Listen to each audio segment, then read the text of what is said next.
Hello and welcome to episode number 172, where I'm speaking with Ayurvedic Doctor Victor Briere on the ancient art of Ayurvedic pulse reading. We talk about how it works, what are the qualities we're looking for with each dosha, and what can be discovered through this ancient art of pulse reading. So please stay tuned.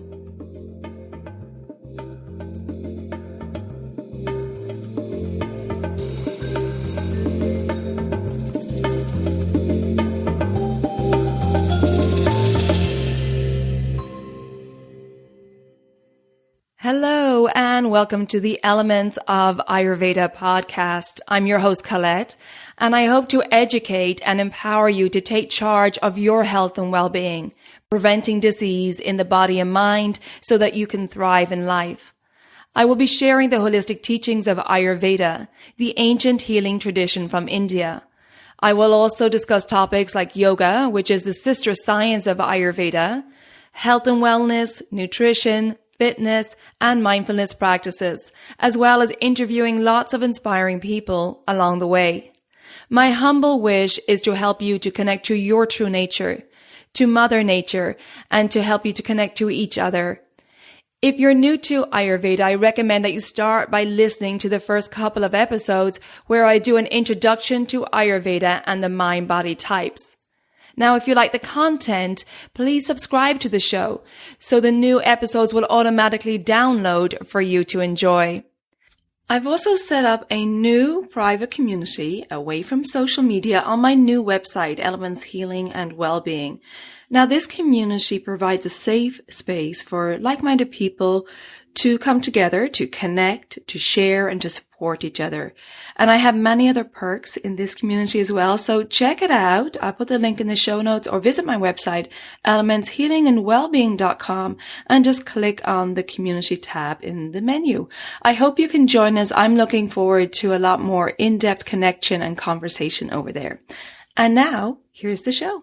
Hello and welcome back to Elements of Ayurveda podcast. I'm very happy to welcome back Victor Briere, who has an Ayurveda practice based on the belief that a healthy body and mind are the pillars for a life full of spirit and joy. True health is the byproduct of a conscious life.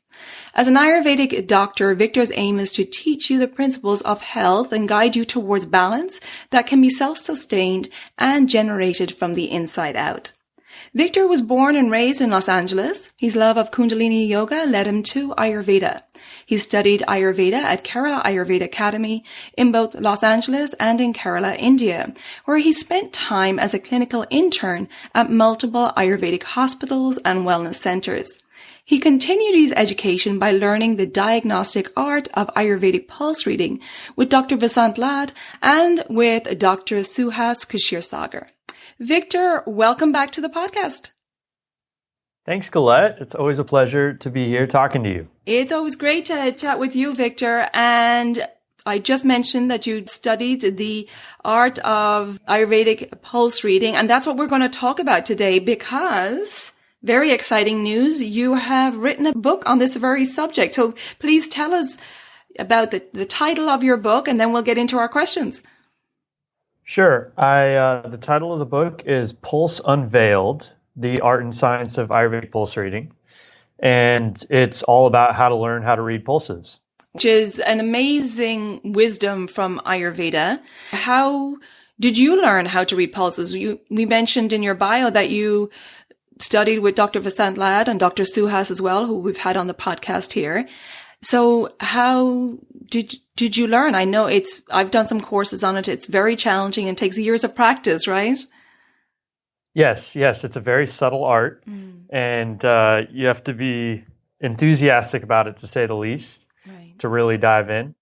I learned about it, actually, I knew when I went into Ayurveda, I knew I wanted to be a diagnostician. I was really interested in how Ayurveda approached discovering what the imbalances inside someone's body was, which has, of course, a lot of overlap with Western medicine and the kind of more typical forms of medicine we're used to seeing in the world.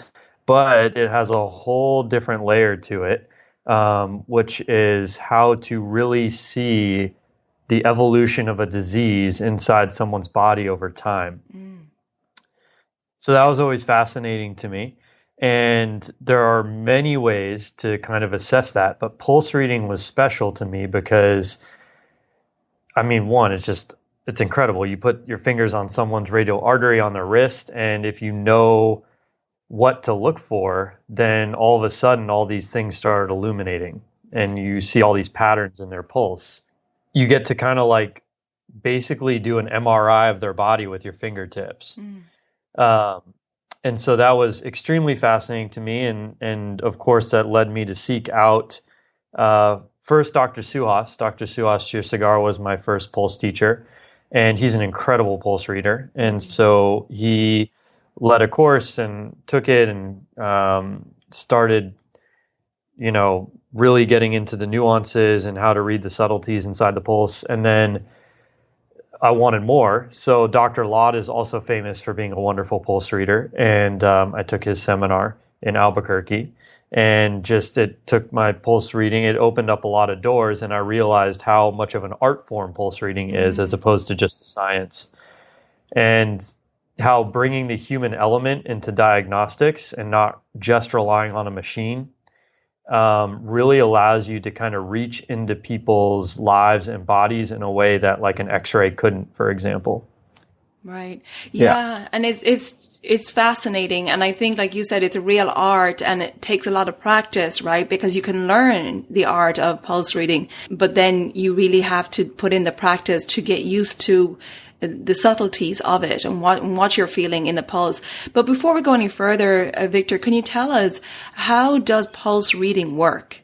Like, exactly how you do it and how it works? Yeah, so that is very mystifying. It's like, okay, so you're telling me that you're going to place three fingers, your index finger, middle finger, and ring finger, on what's called the radial artery of a client's wrist or a rogi's wrist. And you can read your own pulses too. So people listening along can actually take those three fingers and find the radial artery, which is on the thumb side of the hand. And it's below, there's like a bony notch at the base of the wrist. And below that bony notch, you can find the radial artery about maybe half an inch in off the side of the wrist. And there you can feel your pulse. And placing the three fingers on the pulse like that, of course, you can read the heart rate, right? That's the most obvious thing. If you go to a doctor's office, that's what they're going to measure your pulse via your heart rate. And then you can also read the heart rhythm. And those are the two most basic things. And it's, a very fundamental basic sign of life. So when someone's pulse is going, then it's measuring whether the heart's working or not. But Ayurveda, for hundreds and probably thousands of years, or the predecessors of Ayurveda, engage in the practice of learning how to basically move the fingers deeper and more shallow. So dive deeper down into the pulse and then also ascend. And that constitutes layers. And they learned how to basically prompt the pulse to give different information by applying different amounts of pressure to that pulse, to the artery. And by doing so, you're actually manipulating the feelings that your fingers, that run across the fingers. And if you read your own pulse, you'll notice that the pulse carries qualities with it, much like the doshas. And so, some people's pulses are very forceful. Some people's pulses are very stringy and narrow. Some people's pulses are erratic. The heart rate variability is very intense. Some people's skin feels very warm to the touch. Some people's skin feels very cool to the touch. The pulse is broad or it's shallow, or it's retrograde, or it makes contact in multiple points on each fingertips. And when you go through the layers, of which there are many different styles of pulse reading, but like, for example, Dr. Vasant Lad prescribes a 7-layer version of pulse reading. So when you go through each layer and you combine all these qualities and all these points of contact on the fingertips and all these rates and rhythms and forces and breadths and shallownesses and all on and on. You get basically an entire language. I mean, millions and millions and millions upon potential combinations. And when you learn the language, you can understand what's going on inside the body. Right. And like you said a moment ago, the doshas express themselves differently. And I know that's one of the first things I learned when I was going through my pulse reading course, was that the sensation of vata and pitta and kapha appear differently. Can you talk to us a little bit about that? Definitely. So there's this beautiful, beautiful axiom in Ayurveda that for me just like completely illuminates pulse reading. And that is that the qualities are inseparable from the form of something. So when something takes on a form and the way it's made and created, it possesses qualities. And these qualities are inseparable from that. So if you can understand the quality of something, if you can experience the quality, then you know for a fact what doshas are at play. So if you feel someone's pulses and there is a very sharp, forceful spike in the middle of each fingertip, the dosha that controls force and sharpness is pitta. And because of that axiom in Ayurveda, you know that you can count on those qualities to tell you what dosha is being expressed. So vata will possess vata qualities. It will be more, literally, it will feel more glancing, more airy. It will have less substance. It will feel narrow. So the difference between, a big kapha pitta type person, radial artery pulse, it feels broad and deep and like a drum resounding, somewhere deep within a cavern. And versus a vata constitution's pulse is going to feel extremely thin and narrow. And then even like in cases of vata imbalances, you can feel almost like it's a pinprick or like a light tapping on a point of the finger. Whereas like a kapha imbalance is going to feel almost like something sticky rolling across the fingers. So these qualities become extremely salient when you learn what to look for. And you can experience vata qualities in the pulse on one fingertip and kapha qualities of the pulse on another fingertip. You can experience these same qualities existing in different layers on different fingertips. So again, it becomes this huge conversation with the pulse. So regardless of someone's prakruti, if they could have a kapha prakruti, but show a bunch of vata signs, qualities in the pulse, and then something's wrong, something's imbalanced in their body. And what dosha is imbalancing it, and then when you get deeper into the pulses, what dhatu is being imbalanced, and what organs being imbalanced, and you can also get an idea of chronicity and severity and so on and so forth. Wow. Okay. I'd like to delve in a little deeper there. So we talked about how, you can tell the prakruti or the birth constitution. So let's delve a little deeper into what other things can be discovered through pulse reading. You mentioned Vikriti, the current imbalance that's going on. Yeah. So definitely prakruti and Vikruti. That's like one of the first things I like to teach is illuminating that, that dissonance between prakruti and vikruti. And when you measure someone's vikruti, you get a very general, holistic idea of what doshas are out of whack. Or in whack, I should say, both. Right. And that alone can help you completely unravel someone's issue. Because don't forget, you're always doing pulse reading alongside the other diagnostic methods. Right, exactly. I highly encourage people to read pulses in combination because they all act as cross-references for each other. Right. And then that solidifies the confidence in the practitioner that they're seeing what they're seeing. Okay. Yeah, exactly. Before you answer that question, actually, I'm going to add another one in front of that. Okay. So before you answer what other things can be discovered, so you're feeling when you have your hands on your rogi's wrist and, you're feeling the pulse, you're feeling the sensation. So tell us what you're feeling for. You're feeling the sensation in your fingertips. Correct. The tips of the fingers, and obviously because fingertips are very sensitive, that's why we use them. And you feel you're feeling I like to call them crests, or like Dr. Vasant Lal calls them spikes.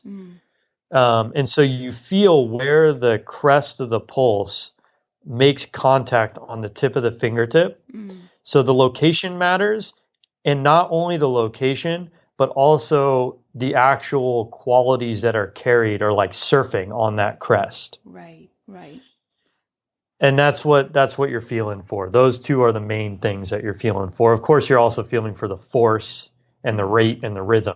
Right. But and that's kind of common towards all pulse reading methods across all types of healing. But Ayurveda really dives into those qualities. That's its major contribution to pulse.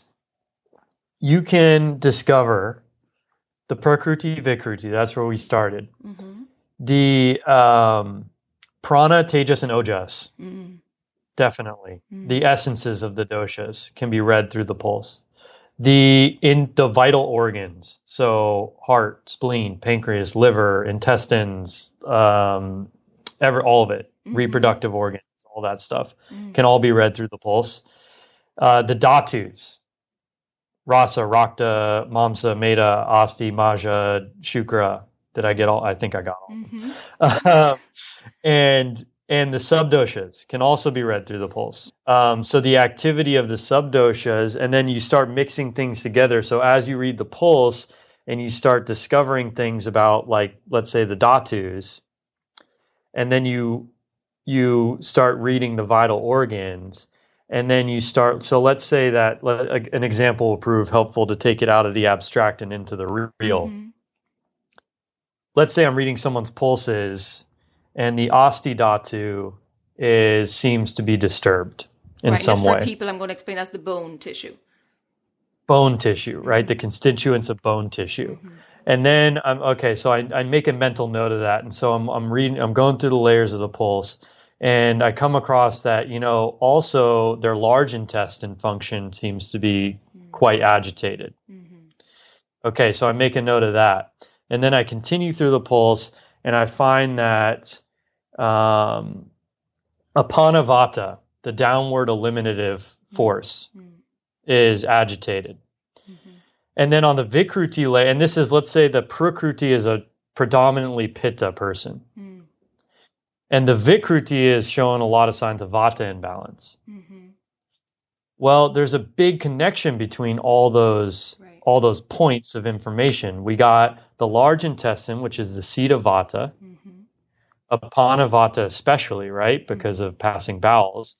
And then Asti Dhatu is ruled by Vata. And then you have Vata Vikruti. So all that's very, very confirming. And so, they might start with, I might say, okay, so now I'll start asking questions, because that's a form of diagnostics in Ayurveda, is learning how to ask proper questions and leading questions. And that pairs very well with pulse reading, because here's how it goes, right? It goes, so tell me about your elimination. And they say, oh yeah, I've been constipated or something like that, right? And then they go on, and you ask a question and you say, how's your bone health? How are your teeth? How's your, and if they're an older patient, any signs of osteoporosis or arthritis or anything like that. It's like, it's so funny you mentioned that. Okay. And so it's like the story goes on, right? Because all those tissue elements are completely connected. And you discover those connections through the pulse. So when you're reading it, if you start with the first layer, you get the Vikruti, the current imbalance. In your example, the Vata is showing an aggravation. So then are you looking more towards the organs, the dhatus, the sub-dhatus of Vata? That's a great question, because it brings up something that's very important in pulse reading, which is, I call it pulse bias. When I was a new pulse reader, and I was all super enthusiastic about my pulse reading, and I still am, but that new enthusiasm, and I'm so excited about getting the right answer, right?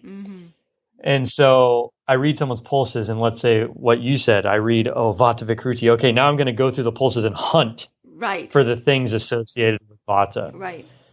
In my opinion, that is not a good way to read pulses because it engages a part of me as the pulse reader that's very seeking and can be very biased and is looking for certain types of confirmation, as opposed to just completely opening up to the reality of what's being shown to me and just absorbing all of it. And then after the pulse reading, trying to deduce conclusions. Right. Pulse reading is very connected to listening, like in a conversation with a friend, where you really want to just turn on your listening mode and just really try and understand what it's telling you. And then you act as a translator between the pulse and the client, their own pulse and them. You say, okay, I know how to speak your body's language a little bit, so I'm going to tell you what it said. And that's the job of a pulse reader. Yeah, absolutely. And it is something that takes a lot of practice, right? Because you really have to read different pulses, get a lot of experience with different people, different prakrutis, different vikrutis, and so on. Yeah, and so, you always start reading your own pulses. That's always a great place to start because you can read them all the time and you can see how your body changes throughout the day. Right. And you get a lot of wonderful experience from that. And then you start reading clients' pulses or friends' pulses or anyone who will let you read your pulse. You grab any wrist you can. And you start having these realizations of how different everyone's pulses really are. I mean, it's strange. This was completely unexpected before I, embarked on my pulse reading journey. But I remember certain people's pulses like I remember their face. Wow. I mean, they have a signature and they stick in your mind. And so it's almost like they have a life of their own. It's very incredible. Wow. And so can you share with us any, maybe a case study or any experience you had which stands out for you in pulse reading, obviously? Oh man. Okay. Yeah, there are plenty. So the ones that stand out are typically the ones that are the easiest and the hardest. Okay. Both. There are times at the very beginning of pulse reading practice before I really understood the nature of Prakruti and Vikruti, because I'll just insert this in here right now. Pulse reading has been beautiful because it really brings the principles of Ayurveda to life. At least it has for me.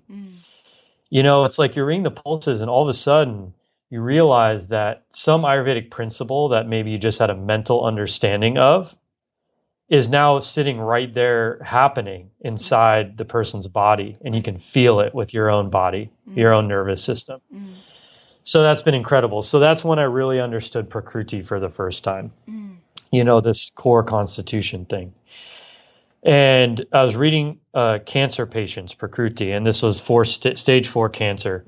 And so they're very sick on chemo, all that stuff. And, I was sitting there like, well, it's pulse reading. I should be able to read their Prakruti. So I delved down to the 7th layer, and it obviously was not their Prakruti. It was so feeble. It was so weak. It was so full of ama, and just like, kind of like, it felt like a soft pillow being pushed onto my fingertips by like someone emaciated. I mean, that was like the metaphorical way of describing it. Yeah. So this very feeble, but kind of almost kapha-esque, that's where the ama comes in, right. Sluggish, sleepy feeling. And that's obviously not that person's Prakruti. So what I learned from that was when someone gets sick enough, you can't even read their Prakruti anymore. And that makes complete sense because it's this Prakruti that's emanating the vitality that we need to exist. So when that's very thin, when we're so sick that our Prakruti can't even hold itself up, that's when we're close to, the end of our lives. Right. So that's kind of a morbid example, but a very pertinent example. I mean, we're in the health medical world, so we got to talk about life and death and things like that. So I had this visceral feeling of, okay, when someone's Prakriti is destabilized to a point like that, they can't hold on to their life anymore. And it brought that Ayurvedic principle of Prakriti to life for me. Another, I guess, more uplifting example is I had a client with high blood pressure, very high blood pressure. I don't know, maybe 170 over 90, something like that. So to give listeners some context, if someone's at about 180 over something, it's time for them to go to the hospital, or over 200, 180 to 200. So reading these pulses, and, you would think, okay, high blood pressure means that their pulse is like pounding through their skin. But that's actually not always the case. It can be the case, but a lot of times you feel someone's pulses, it doesn't feel like the force is so extreme, yet they have really high blood pressure. There are other indicators to look for. So you're reading this person's pulses, and while I'm reading their pulses, I'm having them do a breathing exercise. And so if you delve to the third layer of the pulse, which is measuring the subdoshas, on the index finger of the subdosha, you read prana, vyana, udana, samana, and apana. And while they're doing this breathing exercise, you could feel the subdosha shift on your fingertip. And so that was a moment early on in my pulse reading practice that was like, wow, that's incredible. You can literally feel the pulse signature change while they're performing a certain activity. Right. And then you take their blood pressure again, and it's dropped by 20 points in the span of 15 minutes. Wow, from doing the breathing practices. And then feeling that change on your fingertips in real time. That's amazing. So you get to have experiences like that, and you see how the body can shift and move, and it also brings a lot of those pranayama yoga practices to life. While you're doing those practices, the physiological changes on a subtle and obvious level are very profound, and they can be measured by something like pulse reading. I guess just a third example, this is a more common example, but pulse reading gives you the questions to ask your client. So, there are countless times where I'm sitting and client, when someone comes in, they're telling you their whole health history. They forget to tell you certain things. That's a common experience. And so you read the pulse, and the pulse is saying, ask them about their spleen. And it's like, okay. And, then it's like, oh yeah, 4 years ago, I got diagnosed with hemochromatosis, which is a condition related to the spleen, where you have too much iron in your blood. And it's like, okay, the pulse prompted me to ask that question. I wouldn't have known to ask that question otherwise. I'm going to jump in here because I want to let you know that I have set the date for the next discounted group cleanse. I've been getting a lot of questions on that. And that will be happening April 16th. 2021. And with this cleanse, you get a 90-minute one-to-one online consultation with me, so I can tailor the cleanse to you. I can tailor the food, the yoga, the meditation, the pranayama. You'll also get a webinar, educational webinar every week, and you'll also have a private supportive community and, of course, ongoing support from me throughout the cleanse. The first week of the cleanse is just a preparation week to prepare your body for cleansing. The main cleansing phase is where you'll be eating specifically tailored food to you, and you do eat throughout this cleanse. You won't be fasting. And then the final part of the cleanse is rejuvenation, where we start to build back up the cells and tissues and reintroduce food. It's really important in Ayurveda to do regular cleansing. The removal of toxins or ama is a really important contribution towards disease prevention. And so, especially at the joint of the seasons, when we're moving from one season to the next, Ayurveda really focuses on the movement from spring into summer and then from summer into autumn, because this is when the ama or toxins needs to be removed, any buildup from the previous season, so it doesn't cause aggravation in the new season coming. So if you're interested in checking out that group cleanse starting April 16th, 2021. Just click on the link in the show notes or visit my website, elementshealingandwellbeing.com, and go to the events tab for the discounted group cleanse. If that date doesn't suit you and you want to pick your own dates, then you can choose a private cleanse at any time, and you'll find the private cleanse information under programs. And I recommend registering early for the cleanse so you can book your 90-minute one-to-one online consult with me. Okay, let's go back to my chat with Victor. To explain to people a little bit more that you're feeling the subtle energy, right? I think people might get a little bit confused by that. Like, what are you feeling? We're feeling the subtle energy moving through the channels of the body. Yeah, so you're feeling the literal force of the blood powered by the heart against the vessel wall. That's the physiological reality. And then, yes, you're feeling the subtle energy. I mean, something I like to teach with pulse reading is oftentimes the most important moment of reading someone's pulse is the second your fingers touch their skin. And you get that first pulsation wave. That carries so much information because like I mentioned earlier, everyone has a unique pulse signature. Everyone's pulse is completely unique to them. Of course, there are commonalities between people, but really, no two pulses are the same. And so you're getting a hit of who they are, or what their body is, I should say, in that moment. And that I would call feeling a subtle energy. You're feeling Vata, Pitta, and Kapha run from their pulse into your nervous system. And then your nervous system sends that message to your own intuitive capacities and things like that. Yeah, and so the pulse reader, part of the pulse reading practice is cultivating a neutral mind, an intuitive mind, or intuitive self, because that's what's doing the reading, so to speak. Right. Yeah, when you were saying that you're feeling, to ask a question about the spleen, that it made me think of like an intuitive hit that you get when you're doing the pulse reading. Do you feel that as well? Do you get intuitive hits as you're reading as well as feeling the qualities of the pulse? All the time. That's what pulse reading is all about, is synthesizing all this massive amount of information that's coming through their pulse. And basically getting some kind of intuitive insight into what's going on inside that person. Because Ayurveda is less concerned about pinpointing some exact disease that we can then put a name on and then prescribe a medication for. That's not what Ayurveda is about. Ayurveda is about understanding the pathology and root cause so that the whole thing can be dissolved.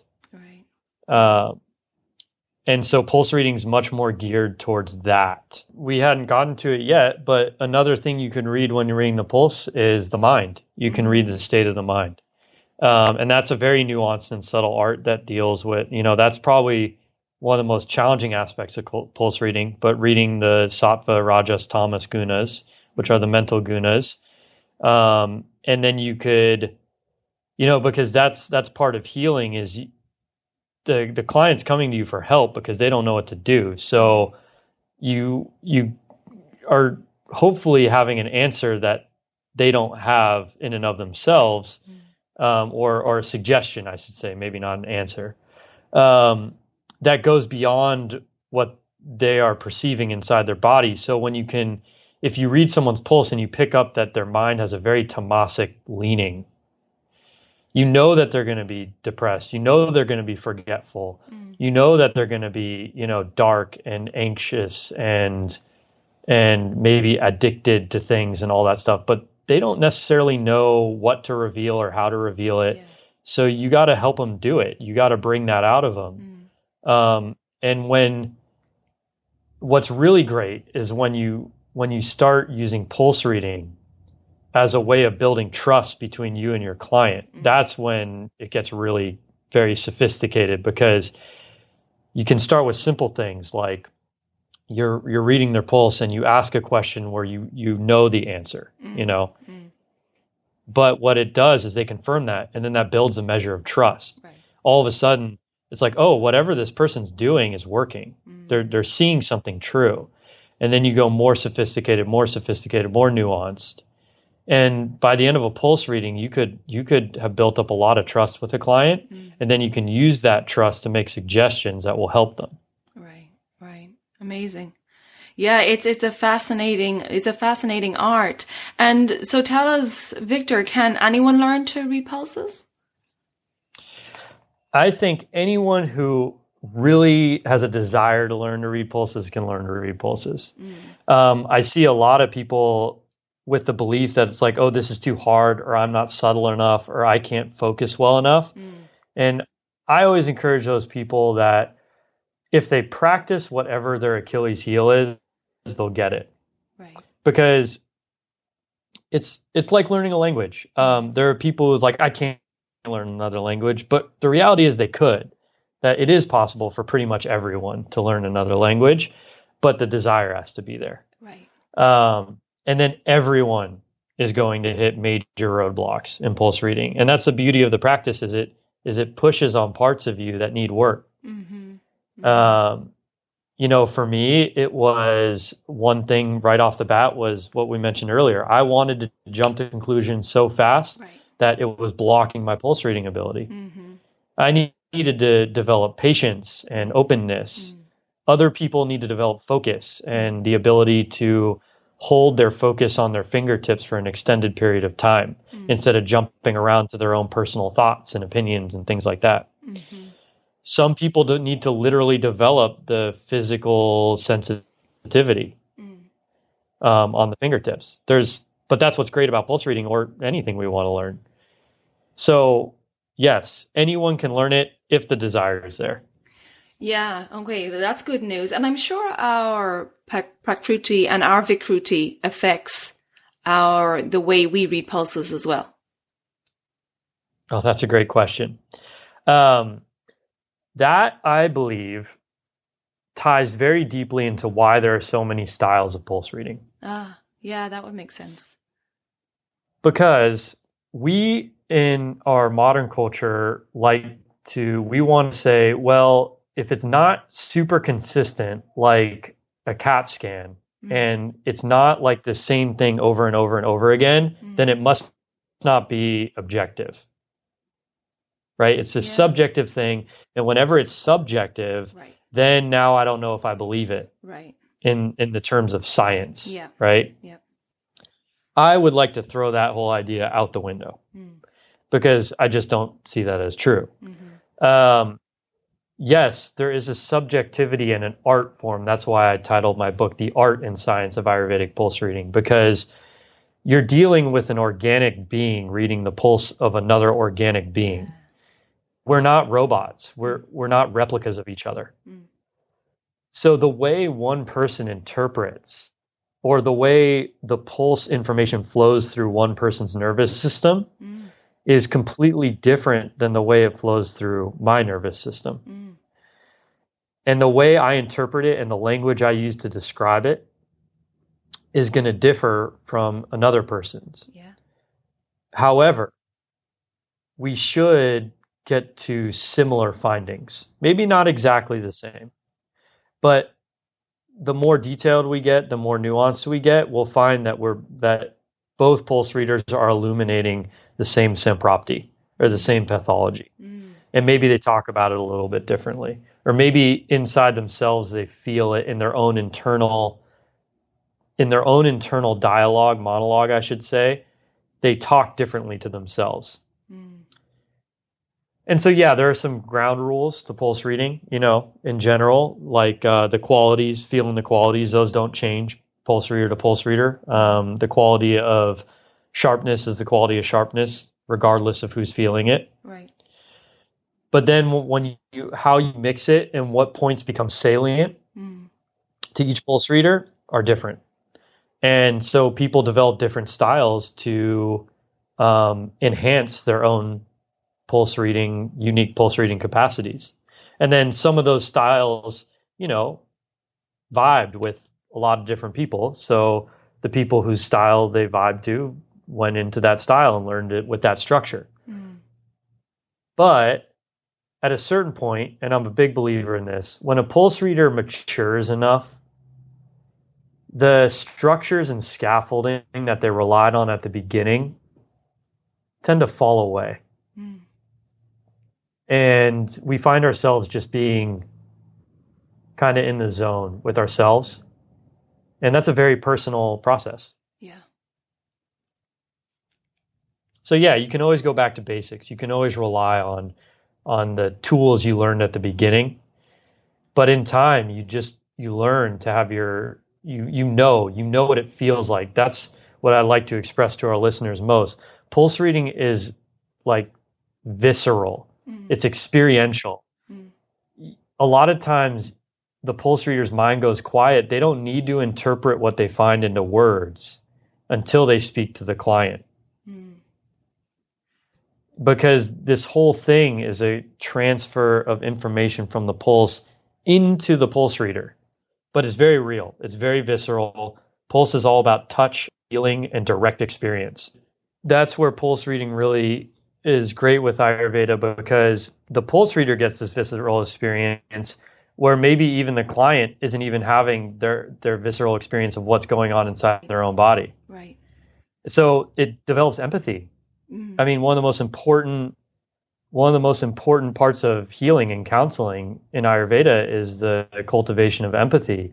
And when the pulse reader reads someone's pulses, they're now connected to that rogi in a very intimate way. Yeah. They can now access empathy, and that creates this surge of confidence inside the pulse reader that the rogi feels. And it makes the consultation much more impactful, much more effective. And it gives the pulse reader, if the pulse reader will allow it, a great motivation to help that person. So that's one of the more esoteric parts of pulse reading, but it's very real and one of the key components of the practice. Yeah, definitely inspirational. So tell us, Victor, where listeners can find out more about your book, where they can purchase it, your offerings. Do you have things coming up that you want to tell us about? Yeah, there are a few things. The first, we'll talk about the book first. The book is out, and you can purchase it by contacting me directly. And there is a website called BookBaby, and you can purchase it off of bookbaby.com. Okay. It will be on Amazon in months. Amazon has a delay period, so you got to wait for the pre-order period, they call it, and Barnes & Noble and such like that. And you can get it as a print copy and as a ebook, and it's fully illustrated, which is very cool. Nice. The illustrator did a wonderful job.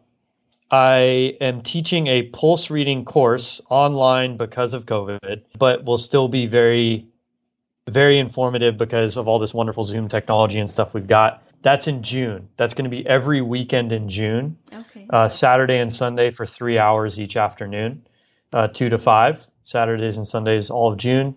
And just contact me, and you can get more information or sign up for that course. And that course is part of a school that is being launched this year, ITVIS, the International Institute of Tantric and Vedic Sciences. And so we're teaching Ayurvedic programs like pulse reading. Right now we're running a Panchakarma technician course, and we're running Ayurveda for the vagus nerve and addiction course. Nice. Those have already started. And starting in 2021, late 2021, we're going to run our Ayurvedic practitioner course. Wonderful. So, and it's going to be certified by NAMA, and it's all state certified and all that stuff. Fantastic. So that school's going to come into vogue very soon. And yeah, I'd say that those are our major offerings. Of course, there's the clinic, of course, which is the main thrust of all this. And anyone who wants to talk to me is welcome to just reach out, and I'm happy to help in any way I can. Great. So can you give people the website where they can connect with you? Yeah, you can always connect through the website, which is www.pcayurveda.com. And there's a contact form there. Or you can email me, which is victor@pcayurveda.com. Or call us. I know, Colette, you put the contact information down in your thing. So I'll leave the phone number stuff there because I know you got international listeners and all that. Great. Yes, I will put all that info in the show notes. And just a reminder, the title of the book is Pulse Unveiled, The Art and Science of Ayurvedic Pulse Reading. Victor, congratulations on the book. And I think it's wonderful to get in depth into these Ayurvedic practices and art forms that are just fascinating and amazing. Yeah. And Colette, thank you for asking such wonderful questions. It's always so easy to talk with you, and I really appreciate it. My pleasure. Always great to have you on, and I wish you lots of success with your courses that are coming up and, of course, your book, and I look forward to talking to you again soon. Thank you, Colette. Talk to you soon. Okay, take care, Victor. Bye-bye. I hope you enjoyed that conversation with Victor, and he wanted for me to let you know that he is going to offer the Elements of Ayurveda listeners 10% off the total price of that pulse reading course that is starting in June 2021. So you can contact Victor and just let him know that you heard about him here on the Elements of Ayurveda podcast, and you will receive 10% off the total price of the pulse reading course. Also, look towards the show notes for all the other details on the clinic and the school and, of course, Victor's book. Thank you so much for tuning in. If you feel that this episode will be helpful to family or friends, I would appreciate you sharing the episode. And if you haven't already done so, please subscribe to the podcast, and the new episodes would automatically download for you. And then you can also rate and review the podcast if you wish. I would really appreciate that. Until next time, take good care of yourself, be well, and bye for now. Slán go fóill.